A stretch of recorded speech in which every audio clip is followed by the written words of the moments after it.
હવાના તમે 9 વાગ્યાના બેઠા તો ભૂખ નહીં લાગી? હે ભૂખ નથી લાગી?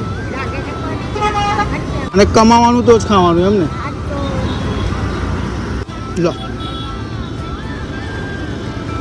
ખાઈ લેજો, જમી લેજો, બરાબર હા ને? જય શ્રી કૃષ્ણ. આ બા સવારના 8 વાગ્યાને આવ્યા છે અને અત્યારે બપોરના 2 વાગી ગયા છે તો પણ હજુ સુધી જમ્યા નથી. મેં કીધું કે તમે જમી લો, પણ તે તદ્દન ના પાડવા માંડ્યા કે હું મહેનત કરીને જ જમીશ. અને આ ઉંમરે પણ તે મહેનત કરીને પોતાનું ગુજરાન ચલાવે છે. દિવાળીના શુભ અવસર પર એમની પણ દિવાળી હેપી જાય એવું આપણે કરવું જોઈએ અને એમની સાથે પણ આપણે કંઈક ખરીદવું જોઈએ.